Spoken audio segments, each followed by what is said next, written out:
Hello everyone, welcome to GATE academy.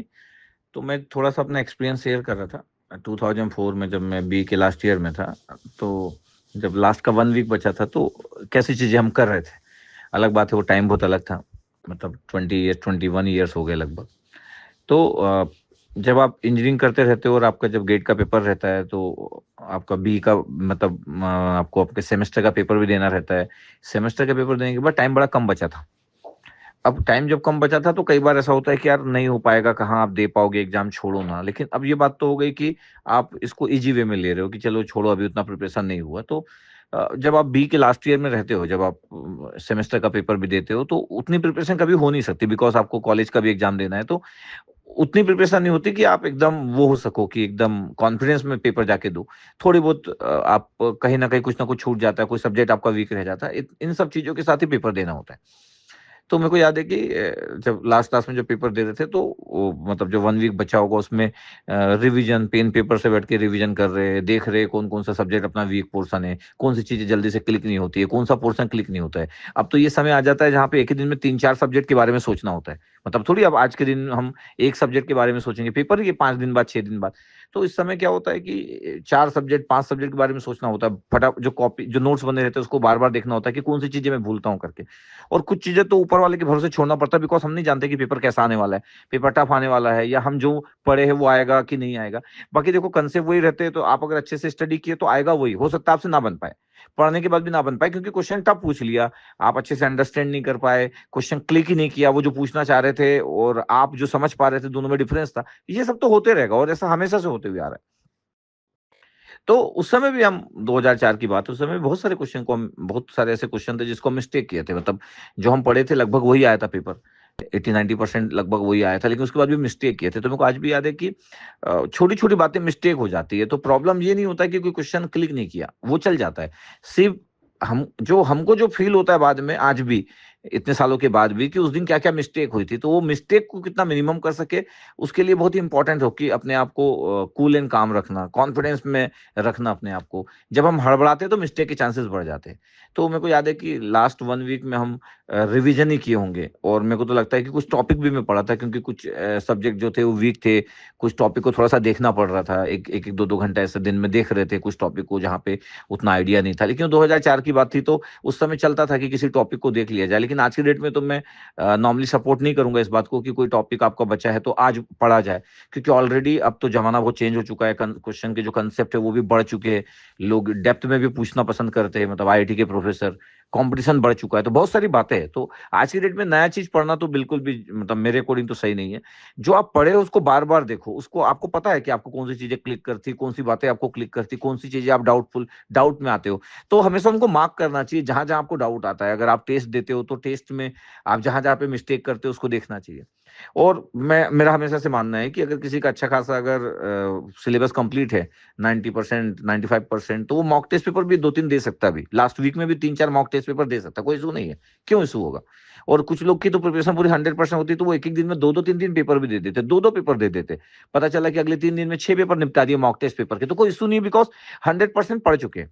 हाँ, ये यहाँ पे प्रॉब्लम पेपर देने की जो प्रॉब्लम आती है वो उन लोगों को आती है जिन, जो लोग पेपर में कम मार्क्स से कॉन्फिडेंस जिसका गिर जाता है। अच्छा, मैं कुछ लोगों को देखा हूं जो इतने स्ट्रांगली जाते हैं कि पेपर में उनके मार्क्स कम आ रहे हैं, लेकिन वो डर नहीं रहे। पेपर में मार्क्स कमाने से वो डिमोटिवेट नहीं हो रहे। तो मैं देखता हूं कि ऐसे लोग बाजी मार लेते हैं, बिकॉज वो उनका क्लियर है उनकी जिंदगी में कि ये पेपर में मार्क्स वार्क्स कमाने से ऐसा नहीं होगा कि मैं अपनी प्रिपरेशन को थोड़ा सा भी डाउन करूं या फिर मैं डिमोटिवेट हो जाऊं। कुछ लोग बहुत स्ट्रांग होते हैं, मेंटली बहुत स्ट्रांग होते हैं।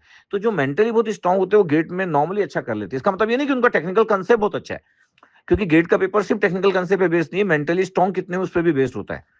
तो अभी अभी लास्ट का जो समय होता है, अब देखो टेक्निकल कंसेप्ट तो ऐसा नहीं होगा कि 6 दिन या 5 दिन के अंदर में कोई व्यक्ति अपने आप को कुछ ऐसा कुछ कर लेगा कि कुछ टेक्निकली स्ट्रांग हो जाएगा। जैसे हो वही आप हो।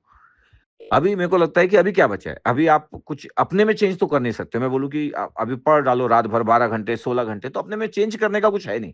अब बस ये है कि जो आपको आता है उस दिन परफॉर्म करने के लिए भी बहुत मेहनत लगती है। इस बात को याद रखना, सबसे कम हम इस बात को वैल्यू देते हैं कि हमको जो आता है उसको हम परफॉर्म कर पाएंगे कि नहीं। हम हमेशा उस बात को वैल्यू देते हैं कि जो हमको नहीं आता है उस पर ज्यादा फोकस करते हैं, वो मेरे को नहीं आता है, उसमें अगर आ गया तो क्या होगा।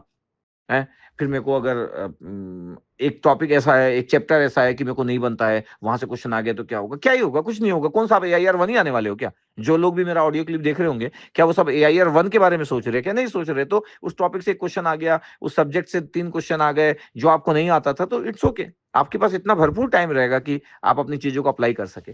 तो मैं ये बोलना चाह रहा हूं कि अभी कुछ आप कर तो सकते नहीं हो, आप अपना बेस्ट परफॉर्म कर सकते हो जो आपको आता है। कुछ मैजिक नहीं होता है, मतलब पहले तो कुछ तुक्का लग भी जाता था, हजारों के बीच में, लाखों के बीच में एक दो लोगों का। अब तो न्यूमेरिकल आंसर टाइप है, MSQ है, तो तुक्का लगने का तो सवाल ही नहीं होता। तुक्का तो सिर्फ भगवान का ही लग सकता है, इंसान का तो तुक्का लग नहीं सकता न्यूमेरिकल आंसर टाइप के पेपर में। उस बात के लिए तो भूल जाना चाहिए। आप हो सकता है कसिनो में जाके तुक्का आपका लग जाए और आप पैसे कमा लो सच में, लेकिन अभी गेट के पेपर में तुक्का नहीं लग सकता, क्योंकि न्यूमेरिकल आंसर टाइप में तुक्का कैसे लगेगा? ठीक है, तो ये एक पॉइंट हो गया। दूसरा पॉइंट ये है कि आप अपने आप को इतना स्टेबल बना के रखे रहो, और जो आपको कंसेप्ट आता है उसको इतना रिवीजन करो कि कल अगर वो क्वेश्चन आता है तो आपसे बन जाए। और अगर आप अपने आप को 90% रिप्रेजेंट कर दिए, वैसे तो लोग सोचते हैं कि जितना मेरे को आता है उतना तो मैं बना ही लूंगा, गलत सोचते हो। ऐसे में तो कई ऐसे लोग हैं, मतलब नंबर हजारों में होगा जिनका 100% सिलेबस कंप्लीट हो गया 3 साल पहले से, बट उनका भी कई बार स्कोर कार्ड तक नहीं आ पाता। तो हाउ? इसलिए अपने आप को रिप्रेजेंट करना सबसे टफ होता है जब आप पूरा पढ़ लेते हो। अच्छा, जो पूरा नहीं पढ़ता उसको लगता है पूरा नहीं पढ़ा हूं इसलिए ऐसा होता है, इसलिए मैं अभी उतना परफॉर्म नहीं कर पाऊंगा। नहीं, पूरा पढ़ने के बाद भी सेम सिचुएशन होती है। अगर आपका 70% कंप्लीट है और उसी 70 को आप 100% मान रहे हो, मान लेता हूं, अगर आप उसी 70 का 90% भी रिप्रेजेंट कर दिए, मतलब 63%, तो आप गजब के पर्सन हो। ये इंपॉर्टेंट नहीं कि सर 63% ही मैं सर कर पाया सर। अरे भाई, तो 70% तो आपका सिलेबस कंप्लीट है। एग्जांपल दे रहा हूं मैं। तो भी आप बहुत बेहतरीन व्यक्ति हो। अब जो भी रीजन रहे होंगे उसके ऊपर नहीं जाने की नीड है।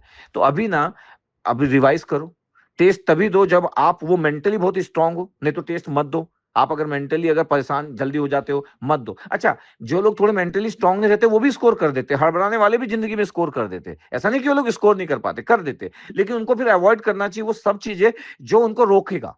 उनको अवॉइड करना चाहिए। उनका अपना एक तरीका होता है, उनको पता है कि मेरे को क्या करना चाहिए क्या नहीं करना चाहिए। तो उनको ऐसी चीजें नहीं करना चाहिए जिससे उनका डिमोटिवेशन वाला पार्ट हो।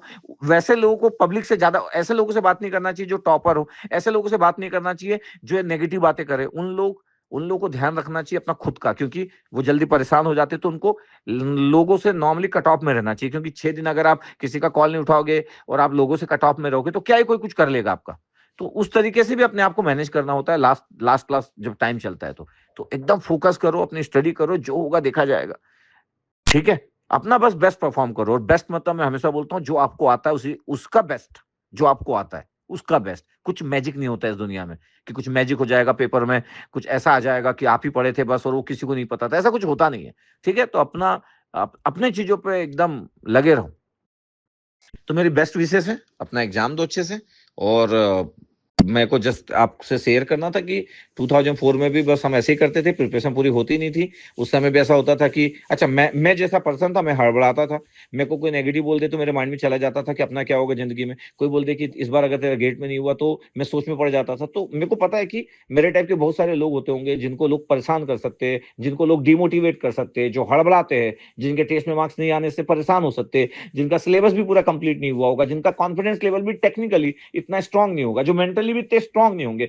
चलो, ये पूरे पैरामीटर मेरे साथ में थे, उसके बाद भी आज मैं जिस जगह पे हूं तो मैं कैसे पहुंचा। इसका मतलब ये नहीं है कि आप एक बाजी हार जाते हो या एक बाजी अच्छा नहीं करते हो तो आप उस जगह तक नहीं पहुंच सकते हो। आज मैं बहुत ऐसे लोगों को हरा चुका हूं अपनी जिंदगी में जो बहुत होशियार होंगे, बहुत मेंटली स्ट्रांग होंगे, जिनका कॉन्फिडेंस लेवल गजब का होगा, लेकिन मैं उन लोगों को भी क्रॉस कर दिया बिकॉज ऑफ हार्डवर्क और बिलीफ सिस्टम धीरे धीरे जो क्रिएट हुआ। तो अभी हर एक दिन जो गुजरते जाता है, हर एक एग्जाम जो गुजरते जाता है, हर हर तरीके से जो आप फेलियर होते हुए आगे बढ़ते जाते हो, उसमें कोई इशू नहीं है, बस बढ़ते रहना है। ठीक है,